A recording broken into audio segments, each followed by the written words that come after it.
From UFOs to psychic powers and government conspiracies, history is riddled with unexplained events.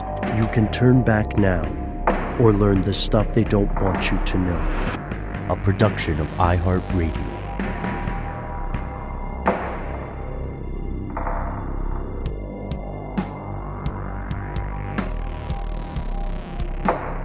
Hello and welcome back to the show. My name is Noel. Our compatriot Matt is on adventures, but will be returning soon.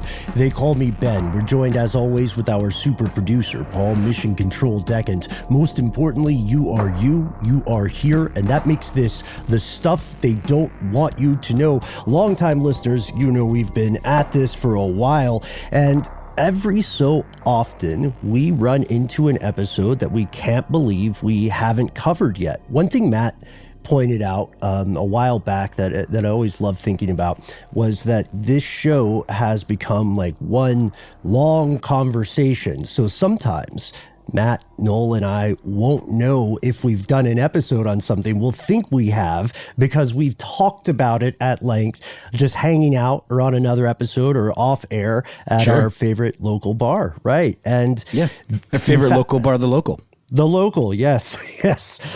And don't blow up the spot. If you go to Atlanta, you're more than welcome. Tell them we sent you, but don't tell everybody because we love the chicken wings there. So we were researching a secret project, and we were researching some of the latest revelations about the U.S. government's secret obsession with UFOs that they totally lied about for years. And then, Noel, I noticed something strange. We had talked about other alleged and proven secret investigations of this sort, but there's one we never dove into, and this is a story familiar to a lot of our UFOlogists in the crowd. It's funny, I was thinking back on this, trying to figure out when I first heard of this story, this phenomenon, and it's actually from my old hip-hop days. There's a cannabis song called Channel Zero. I don't know have you ever listened to Cannabis? No, it's funny that when I was reading the outline, I saw a mention of a cannabis song, and I thought it was some sort of like cannabis-themed folk song from your youth, like, you know, like a pizza song or a spaghetti song, you know, like it was cannabis. No, I'm not familiar with the hip-hop artist Cannabis. A little on the nose, though, for the name. I'm not going to it's great. It was a different time. It was a different time. He did a lot of diss tracks. He was known for his dense lyrical wordplay and his love of conspiracy theories. But if you hadn't heard that song, you're not in the world of UFOs, you may not be aware of this story. So here you go, folks. Forget Project Blue Book or the latest release about UAPs from Uncle Sam. For some people in the UFO community, the real investigation starts and stops with a single shadowy cabal, a secret elite group of military officers and politicians and scientists known as the Majestic 12 or MJ12. So here are the facts. First, Noel, man, beat me here, Paul. The Badger is out of the bag in a big f***ing way. Oh, yeah. Yeah, I mean, it's true. If you've ever listened to any of our earlier reports or videos, you're very much aware the U.S. government has been extensively collecting reports of unexplained aerial phenomenon for many, many years. And, you know, like the government does, they will likely continue to do so without, you know, cluing us, the public, in. Even that release that you mentioned, Ben, was kind of, you know, the one that was tailor-made for consumption of us civilians. And likely there's another one that's much, much, much more interesting that we will never, ever see. But it did contain some alarming revelations. First and foremost of which was the explicit statement that some of the sightings appeared to be controlled by some kind of intelligent force. It also noted that some of the evidence might show that objects beyond the current technological grasp of humanity might also be involved. And this is not to say just the United States, but literally beyond the comprehension of anything that we as humans anywhere in the world could possibly understand or let alone build like ever. Yeah, that's the spooky part. And of course, being a government report, they spend a lot of time asking for more money. The classified report that was published in STEP with this one that only went to Congress is much longer. We know that much. And it goes into many more details. But it was so weird for this thing to come out when it did. The timing was either perfect or hilariously unfortunate, because everybody who has survived the past few months or so, you know all the stuff that went down. Protests moved across this country and the world. Natural disasters are accelerating. There's a global pandemic that just does not show signs of stopping. And so many people were likely less interested in this report than they may have been in less turbulent times. But I love the idea. I love the way that the internet treated this. It came out and people just sort of shrugged and said, all right, yeah, aliens, fine. That makes sense. I got a lot of other stuff going on, but fine, aliens. It's true. The internet's a big place, and so is the world of conspiracies. And many of them, like we talk about all the time, are, provable. The government definitely is lying to us, and there's no reason to believe this isn't the case here as well. But, it's sort of like you start watching a TV series, you like it, it's a good one, maybe you get 3 or 4 episodes in, but then another shiny new one kind of catches your attention and you move on. And sometimes it's a while before you come back to that one. But we are coming back to this one in a big way. Again, no one has officially claimed there's any evidence of aliens, extraterrestrials, or tiny little green great gazoo type men. Instead, the focus has seemed to be more practical in terms of threat evaluation. Are these sightings a threat? If so, a threat by whom? Who are they targeting? And these are 2 very important questions that, at least in the public sphere, have seemed to become the focus of recent investigations and likely are going to remain the primary motivations for similar investigations in the future, at the very least on the part of the government, as insofar as we know. Yeah, so if you look at it and you get past some of the exciting window dressing, and you get past those 2 big revelations we just mentioned about appearing to be intelligent or steered by some sort of intelligence, and you get past the revelation that humans possibly don't know what technology is involved, it makes sense that these sorts of investigations would continue because it's a matter of national security, it's controlling airspace, it's all the mundane but very important work that factions of the government do every day. But make no mistake, fellow conspiracy realists, UFOlogists often claim secrets about the U.S. government and UFOs in general do remain hidden in the modern day. And the thing is that they're right. In some levels, they're right. There is that classified report. It was released to Congress, and it has much more than the ordinary American citizen was able to read. The belief in a government UFO team-up, a conspiracy collab, a collabspiracy, we'll workshop that. Oh, dude, no, that's coined, minted. Okay. Yeah. All right. Thank you. You're too kind. This has long been ingrained in American consciousness ever since the UFO craze of the 1940s. Stay tuned, by the way, for our upcoming episode on Men in Black. That's when, before Matt headed out on his short adventure, that's one of the ones that he really wanted to be here for. We gave him the choice. We're like, Majestic 12, Men in Black, choose one. No hesitation. So we're looking a red pill, blue pill kind of situation, right? It kind of was, yeah. And our leather trench coats, I think, looked good. I think it was. Quick question, real quick, Ben. Yeah. How does Morpheus' sunglasses stay on? I've never understood. I know you can buy them, but is it just out of sheer Matrix magic? He only wears those when he's in the Matrix, if I'm not mistaken. Right, he's a digital avatar. So if anything, he could have gotten crazier with it. But this idea, the idea that a government and some kind of extraterrestrial force could be interacting in some level. It's so ingrained that it has reached the level of modern folklore. And this is where we get to one less well-known piece of UFO conspiracy folklore. It's the idea that there is some shadowy cabal working in secret to manage government relationships with extraterrestrials. And in this theory, aliens are real. The government knows about it and has interacted with them, and to some degree. Sometimes they roll heavy with each other. Sometimes they've had tense one-off encounters. But for some reason or another, Uncle Sam absolutely does not want the public to know what's going down. Now, you've probably heard of stuff like this before, right, Noel? Okay.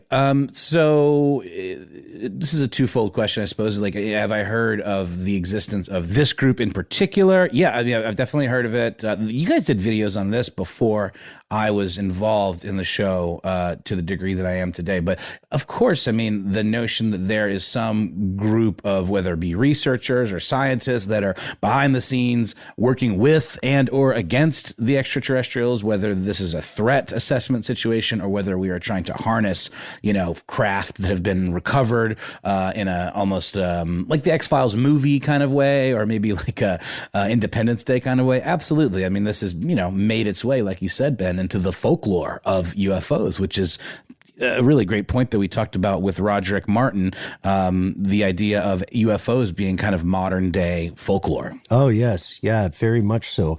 And this is where the rubber hits the road, or the unobtainium hits the engine, however you want to phrase it. Here's where it gets crazy. So let's talk about the legend first. If someone asks you, what is Majestic 12? We're going to tell you, get ready, crack open a beer or your favorite recreation of choice, take a seat. Here's the pitch.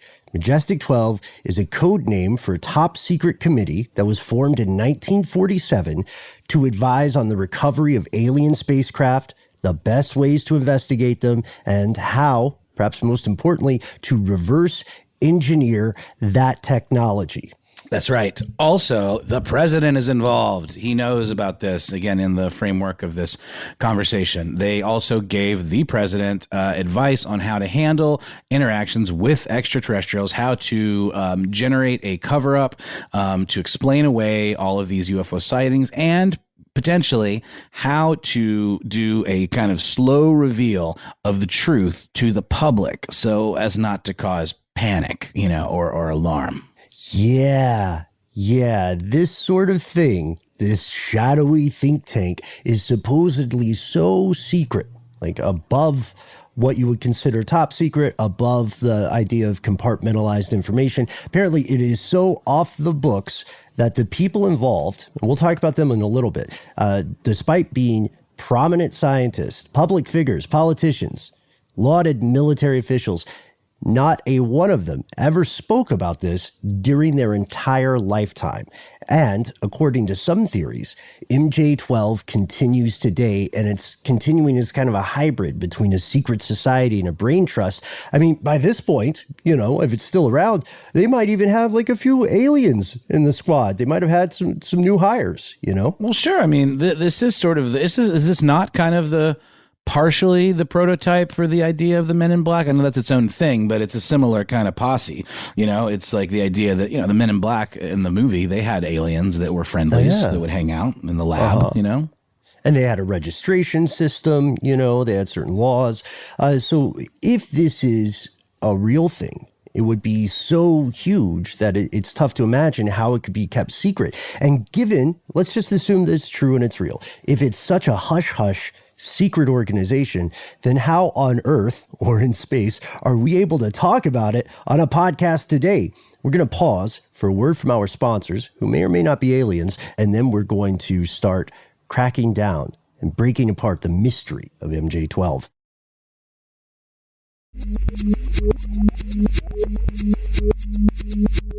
So, like we said at the break, hope you had a good break, by the way. Top secret, above top secret, not the website, but actually above top secret. You got these guys. I think we're nice enough guys, but we don't have security clearances. We're talking about this on a publicly available free podcast. How did that happen? When we answer this question, it also helps us examine the true origins of Majestic 12, and it gets us closer to actually solving the mystery, which, spoiler alert, may not work out the way we'd all like it to. So here's how the story goes. And here's the story that, in terms of how we know about MJ12 today. Once upon a time, back in the day, there was a documentary producer and author named Jamie Shandera. And Jamie Shandera received an anonymous envelope slipped through his mail slot. Classic beginning of a good X-Files episode. That's right. The envelope was postmarked from an address in New Mexico and contained nothing but an undeveloped roll of 35 millimeter film. And thankfully, Shandera had a pal who knew how to develop film. This was back in the day where people still had dark rooms in their homes. I'm sure some people are still into analog photography, but definitely wouldn't have been as common. So he took it to his friend William Bill Moore, who was a conspiracy researcher. And Moore developed the film and discovered that it contained photos of 8 pages of what they discovered to be classified documents. And these files, if legitimate, were telling a story, a top secret story, a history, in fact, of the Roswell cover-up. Yeah, so here's what these photographs of these documents say. It turns out that if these things are legit, Uncle Sam was publicly dismissing the vast majority of UFO sightings, and they were quick to launch investigations that explained those sightings away as mundane causes, right? Weather balloons, weird ice in the sky, stuff like that. But these documents said there was a hidden strategy at play. They date back to 1952, and they appear to be, you can read these online, they appear to be a briefing from the director of the CIA for then President Eisenhower. And it describes several different UFO incidents from about 1947 into the 1950s. And then it says, hey, Eisenhower, the guy who had the job before you, President Truman, he knew that extraterrestrials were real. He knew they posed an existential threat. And he came up with the idea of this thing we call, of this group we're going to tell you about. It's 12 government officials, and it's their job to investigate and figure out what the heck is going on. Yeah, and government speak, I guess you could consider this to be a committee or like you said at the top, some sort of think tank or brain trust. I like brain trust. It makes me think of Krang, the brain from the Teenage Mutant Ninja Turtles cartoons, but I digress. So this brain trust group committee included members of the military and scientists who were trying to they were tasked with figuring out not just how to respond to the crash at Roswell, but how to deal with other alien incursions that would doubtlessly even happen in the not too distant future. This was acknowledging this is a new threat. This is something we're going to have to figure out just the same way we are foreign powers, how to deal with them on both a diplomatic level and also just on preparedness level in terms of, defending ourselves. This document has also become known as the Eisenhower Briefing. And in addition to describing the purpose of the group, the memo suggested to President Eisenhower that its mission was incredibly important and must continue through the term of the new administration. Yeah. And I love this idea because I'm sure something like this happens when people are elected president or prime minister, depending on their country. You start getting these memos that say stuff like, hey, Truman, I know you've got a lot of stuff going on, bro. Don't want to pile on your plate, but real quick, while we have you, aliens are real. They're dangerous. Don't tell anybody. But here's what we're doing. Most of all, don't tell anybody. Most of all, don't tell anybody. Second of all, we need more money. But according to the documents, the name of the group, Majestic 12, came from the size of the committee. And we know, according to this purported memo and according to things that were written about it later, we know the 12 people who are supposed to be on this committee. And it's important to note that all 12 of these people, and we'll give you their names, are real people. They're real historical figures, and they are luminaries in their field. Yeah, exactly. I mean, that's what I'm saying. When I hear Majestic 12, I think of the Magnificent Seven or whatever. It's like an absolute, each member has their own superpower, scientifically, or in terms of the Magnificent Seven, gunslingingly. And what do you say, Ben? We'll round robin this to 4 apiece. Is the math working out there? I think that sure, checks out. Yeah. All right, so we start with Lloyd Berkner, who is a physicist and engineer. Then we have biophysicist Detlev Bronk. Sounds like a solid biophysicist name. Then we have engineer and inventor Vannevar Bush, who also headed up the U.S. Office of Scientific Research and Development during World War II. And last in my little section here, we've got Secretary of Defense James Forrestal. They all make sense.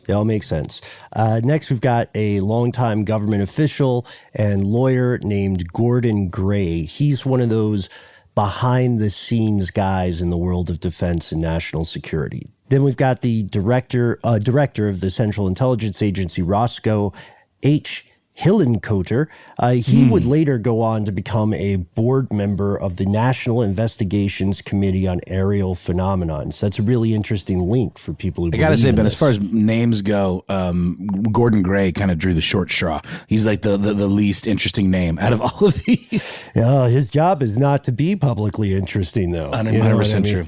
So then rounding out the next one, we've got Lieutenant Commander Jerome Clark Hunsaker, who was a former U.S. airman and heavy into aeronautics research. He's someone you hear about in other stories. The name Hunsaker is distinctly familiar to me, though we do so many of these, I'm having a hard time pulling out where I know the name from.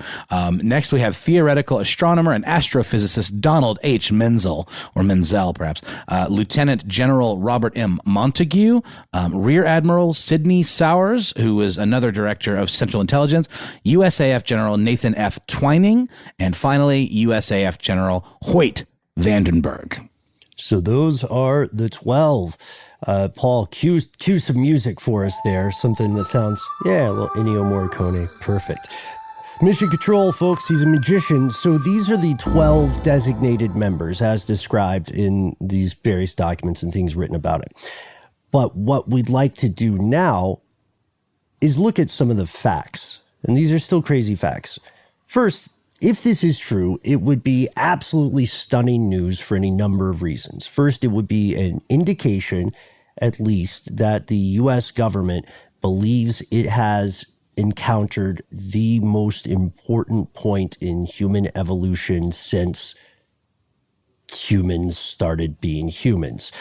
So Moore and Shandera are not sure what to do with this at first. At first, they decide they're going to keep this film and therefore the documents secret. And they're only going to show them to a couple of friendlies in the UFO community, people like Stanton Friedman.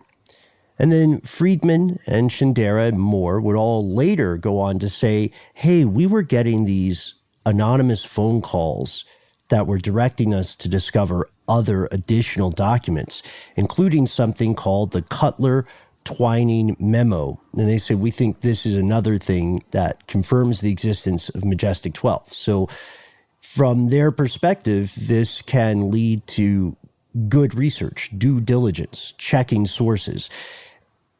But it looks like some anonymous source really wanted this to get out in the public, because when these guys, for one reason or another, weren't spreading the word fast enough, another anonymous source was contacting other authors in the UFO community, and it was offering something like these documents. So even if Shandera and Moore and later Friedman didn't want to play ball, it appeared that someone, somewhere, very much wanted this to enter the public conversation. This time, UFO community is pretty small.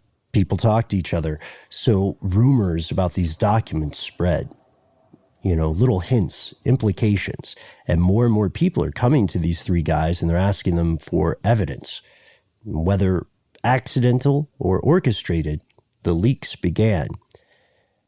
Fast forward to 1987, there's an author named Timothy Good who takes the info into the mainstream, and he publishes parts of this story in his book, Above Top Secret. Later that year, he also speaks about Majestic 12 openly at a UFO conference. So boom. However, it turns out not everyone was convinced about the veracity of this story. One guy, an author named Philip Klass, Klass. Not the contemporary composer that just does arpeggios all the time? Not that guy? Yeah, I was bummed. I love Philip Klass. I was like, how could this man be any more amazing? No way. Aliens, of course. That's so you, Philip. So that's really is. This is class with a K, not glass with a G. But Exactly. Similarly psychedelic weirdos. Yeah. And we mean that, of course, as a massive compliment. Oh, 100%. So Klass wasn't just going to, flop this stuff around in the shallow end of the UFO community pool. He went directly to the Alphabet Boys. He gave them the documents and he said, FBI, what do you think about this? And this is one of my favorite parts of this story. So the FBI categorically denies everything, and they debunk the heck out of this document or this collection, right, of documents based on these photographs, etc. Sure, like they do. But they kind of mess up when they do it because their answer didn't age well. It feels kind of childish, maybe, because you could say they shot themselves in the foot. When they were trying to dismiss it, if you look at their response, they went through the documents and somebody literally like scrawled the word bogus in all caps. It's everything, like the way an angry kid would, write something on a paper that they didn't like. Well, that's what I'm saying. It's like, why are you so mad, bro? Why you gotta like all caps that? I mean, surely there are more official ways of denying the veracity of a report than angrily scrawling the word bogus. It's almost like, nuh-uh. Exactly. Know? It is the federal equivalent of yeah. So, not me, it's you, whatever. But other investigators came in and they were all looking at the same documents, and they were pointing out numerous signs of, if not forgery, things that indicated this was not written the way that a government document would be written. Like Truman's signature is legit there, but if you look closely and you do some photographic analysis, it looks as though someone had taken something that he really signed, or a reproduction of it, and they had cut it the way you would clip coupons back in the day, and they just cut his signature out, and then they had carefully pasted it on the memo, and they were like, no one is going to bust us. This is top tier spycraft. It's kind of a slick trick, for the 80s. I've seen definitely like movies and TV shows where people have like forged stuff by cutting out text from other parts of documents and then pasting it and then photocopying it so you can't see the edges. It seems a little rudimentary for the U.S. government, right? Yeah, it sure does. Also, there are different discrepancies that the FBI knows other countries' intelligence agencies would notice. So it's not as if this could have fooled the Russians or intelligence agents in China or anything like that. And then there's a regular kind of wonky format for the date. And later investigators would say, hey, this irregular format is kind of similar to the way Bill Moore would date certain documents.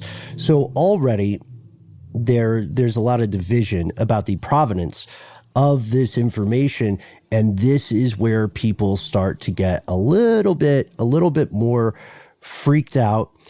For the skeptics, it's important to note the FBI, even if their bedside manner is lacking, the FBI saying this is bogus is good enough for them, coupled with all the discrepancies in these photographs of these papers.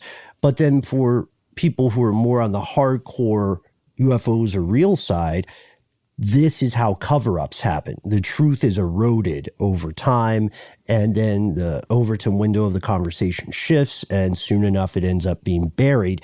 And that may have been the case were it not for a gigantic bombshell that dropped in 1989. So now we're going to pause. There's some men in black knocking at my door. Mine too weird. Yeah, they've got great timing. I'll give them that. They would be awesome as a dance troupe, so choreographed. But we're going to pause. We'll talk to those dudes while we're on a break for a word from our sponsors. And if we make it back, we'll tell you what this bombshell is. It might not be what you expect, but it was huge.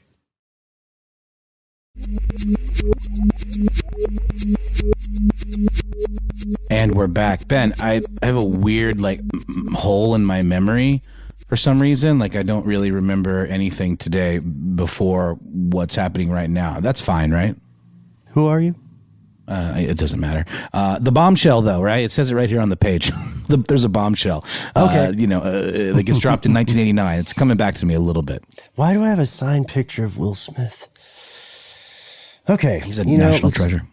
Okay. Maybe that's it. I just didn't notice it before. But you're right.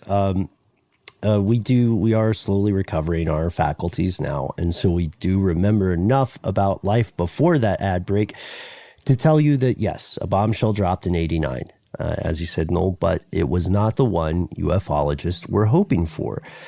Remember we said Bill Moore was the second guy to have seen that memo about Majestic 12.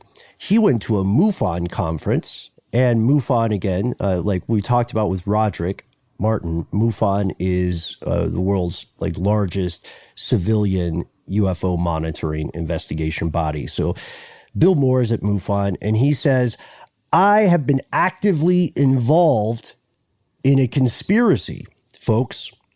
And this conspiracy doesn't really involve aliens. Instead, for years, I've been helping the U.S. government spread disinformation in this community as a patriot, because I want to help throw a smokescreen over the actual classified projects Uncle Sam is doing. He says, I've been given the government information about the UFO community, about people in the community, some of whom are in this room, including my individual peers. And I've been doing this in exchange. This is a Hannibal Lecter type quid pro quo. I've been doing this in exchange for material and claims that the government supplies me that I later put into my books that you guys buy, by the way. Yeah, and he did seem to genuinely believe that MJ-12 was a sort of kind of reward for his work with the Air Force's disinformation campaigns, and the news of this happening was not particularly well received,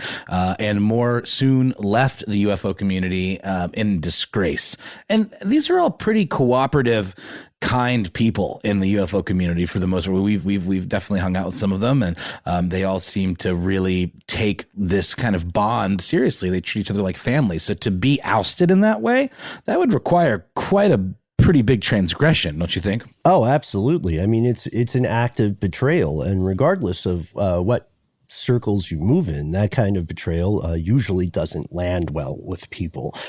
So it seems that Majestic 12 was indeed a conspiracy. It was at heart a genuine conspiracy, but it just wasn't about extraterrestrials. It was about disinformation. So it was a propaganda move to disguise real research from those foreign intelligence agencies we mentioned earlier.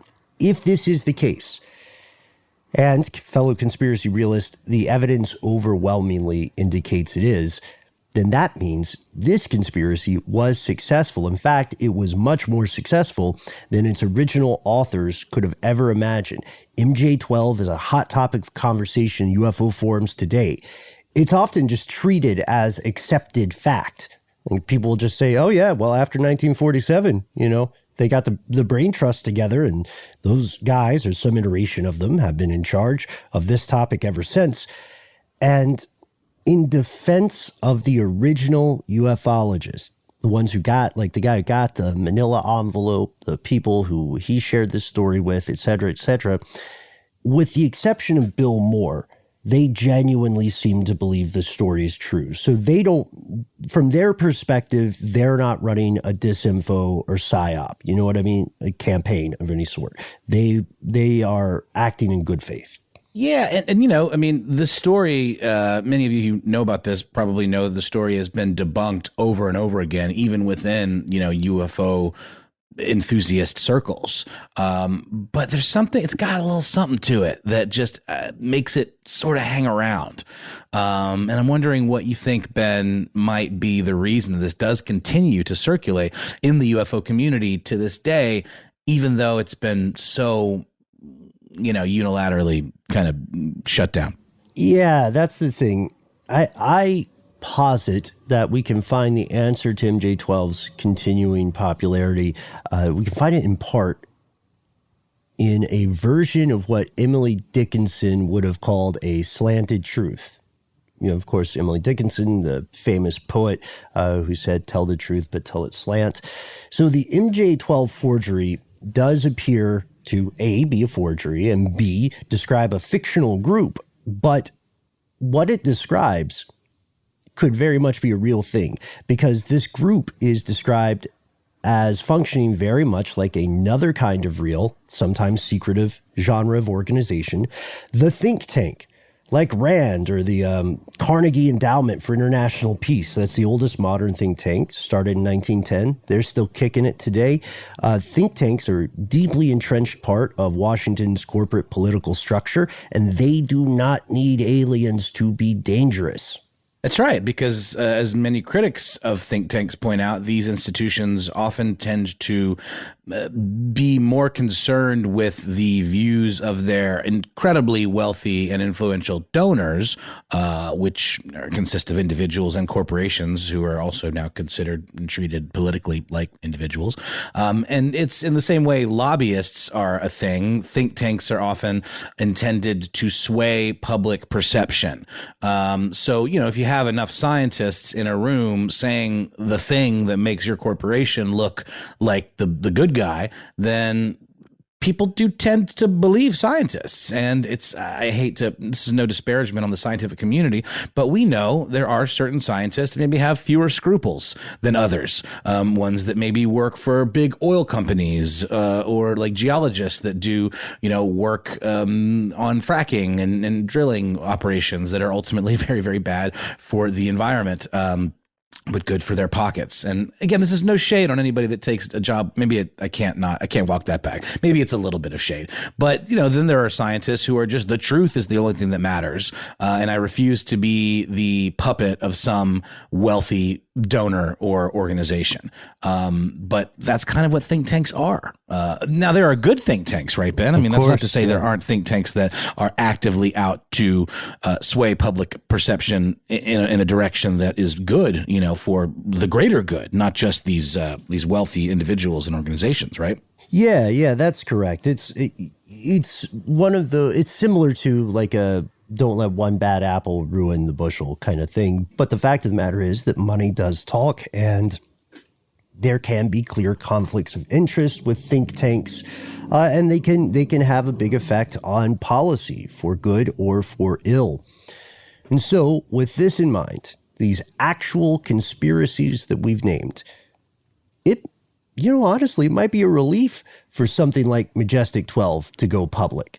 And I bet you, based on everything we've seen so far in the past year and a half or 2 years now, if the government came out and they said, okay, everybody, 1, aliens are real. 2, we kick it with them. 3, we have a secret think tank. It's all about it. Then I bet you that there would be a lot of people who would go, oh yeah, 2021 aliens. Why not? Well, but all of those things are things the government would never actually do in that way that you're describing. Like their answer to that would be a press release or some, heavily redacted document that says, see, we were honest. Here it is. We gave it to you. But the government, there's a couple of things the government won't ever do. It won't ever really admit that it's wrong on things that matter. It might do like take an L, as they say. And this is a sports thing, right? Is it a basketball thing? It's just in general taking a loss. It is, but I think it comes from sports. But they might do that on an issue that maybe doesn't matter, or it's like part of rhetoric, but never on the things that actually they have done. They will never like come out and say, yeah, we supplied weapons to this militant group that is now what we consider terrorists. Oops, sorry, y'all, our bad. They'll dance around it and talk about it in a different way, but no, they will never come right out and say that. Or at least not until decades have passed, right? And it's no longer... when there's deniability and separation, time, heals all wounds and all different of that, administration, et cetera. The people involved have died, so they're beyond the bounds of prosecution. Yeah, that kind of stuff, unfortunately, does happen. I love the idea, though, that if admitting aliens were real was a last-ditch attempt to distract from something else, like what would that something else be? I love the idea of like, it turns out magic is real, like that old Dave Chappelle sketch where he talks about aliens are coming, it's over. JFK was killed by one guy acting alone. He shot him with a magic bullet. Magic's real. I would love that. And JFK was also a werewolf. It turns out that magic bullet was silver. Was pure silver. There it is. I would love to be at that level of surreality, and maybe we'll get there. 2021 has certainly been the year for it, and it's not over yet.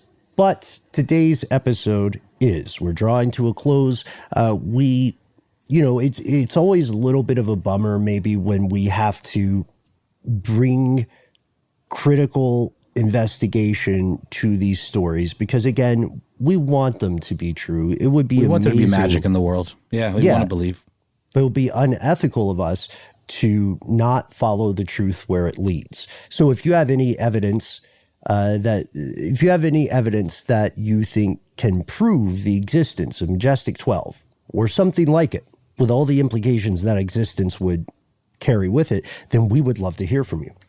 We would. And I just want to say, too, this is a very good primer, I think, on Majestic 12. But there's a lot of other conspiracies that are wrapped up in Majestic 12, a lot of rabbit holes to go down. And we highly recommend you do your own research, as we always do. And this is a great jumping off point for that. So let us know what you find.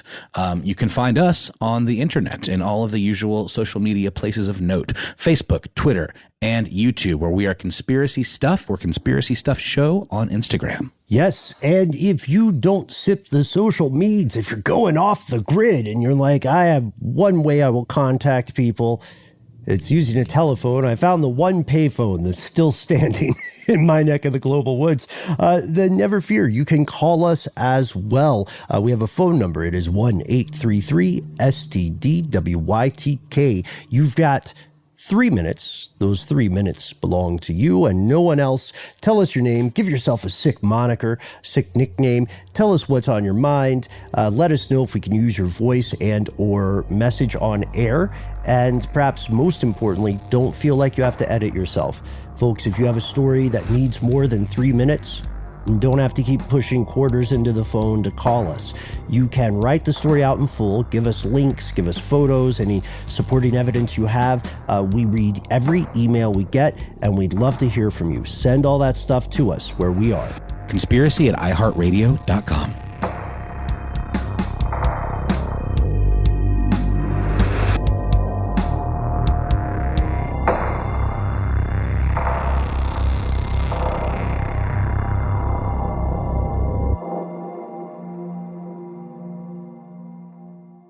Stuff They Don't Want You to Know is a production of iHeartRadio. For more podcasts from iHeartRadio, visit the iHeartRadio app, Apple Podcasts, or wherever you listen to your favorite shows.